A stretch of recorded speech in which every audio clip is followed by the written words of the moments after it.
G'day guys. It's your old pal Nick here from the Bulldog Fanatic.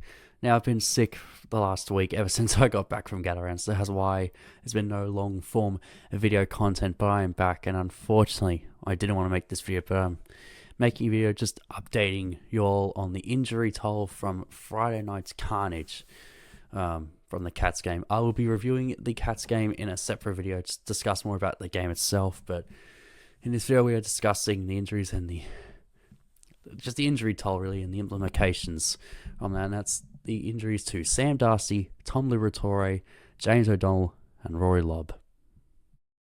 So yeah, Western Bulldog forward Sam Darcy will miss the remainder of the 2026 season after rupturing the anterior cruciate ligament in his left knee. So yeah, in the second quarter he went down to plant his knee to try and go for a mark, and as soon as he planted his knee, the ACL just went, even before he hit the ground. Oh, I knew straight away what it was. And we got lucky last year where he looked like he did his ACL last year in the same round. But we got lucky then. He didn't do his ACL then. Not so lucky this time. So yeah, absolutely devastating for Sam at 22 years old.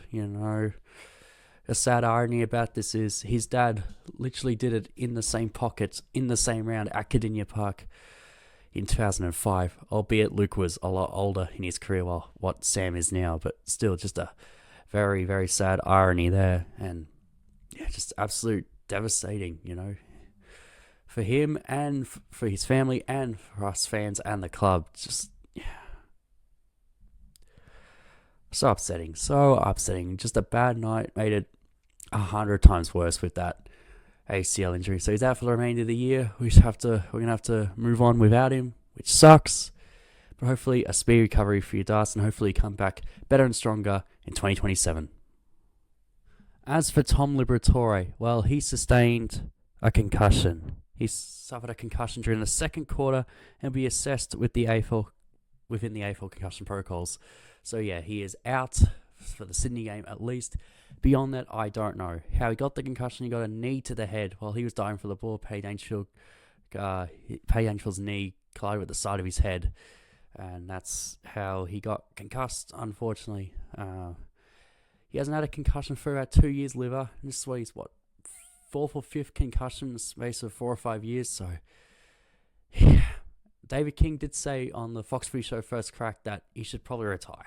Just, you got a long life ahead of you, and it's probably not worth the risk going again, risking another concussion, especially at the age that he is. That's basically what David King's saying.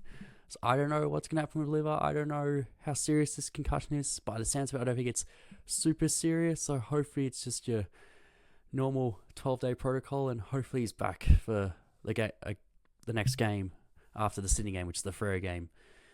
Because if not, then I'm starting to doubt how long this concussion will be. But yes, so liver, which is very unfortunate because he just came back in after a hamstring injury. So to see him get concussed is not good, and puts a dent in our midfield. As for James O'Donnell, he sustained a low-grade hamstring, so he'll be assessed in the next few days. How long will it be? I'm guessing it's low-grade. It'll be your typical 3 to 4 week hammy, which is not ideal at all. He went chasing for a ball, and he could just feel, the hamstring go. And I knew straight away it was a hamstring as well. So it's just very frustrating because, we don't have many.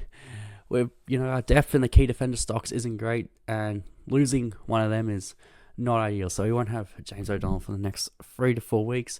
As for Rory Lobb, he did not play any of the last quarter because he just felt some hamstring tightness, in his leg, and I was fearing, it was also a strain. But thankfully, in good news, Rory Lobb has not done a hamstring strain. It was just tightness. But given the short turnaround between games, with only a 6-day break between the Geelong and Sydney game on Thursday, it's going to be quite an uphill battle for him to play on Thursday night. And boy, do we need him. We do need him. But at least he hasn't done a strain. So if he doesn't play against Sydney, he'll probably play against Freo. So that's the only bit of really good news when it comes to the injury front from Friday night, that Rory Lobb has not done a hamstring strain. It's just tightness, thankfully.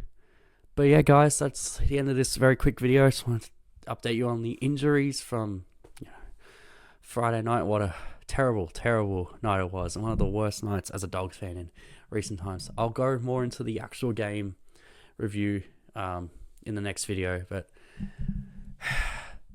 still raw, still very, very disappointing. So anyway, guys, hope you enjoy the vid. Hope you're feeling better than I am right now. But as always, go you mighty Bulldogs. See you next time.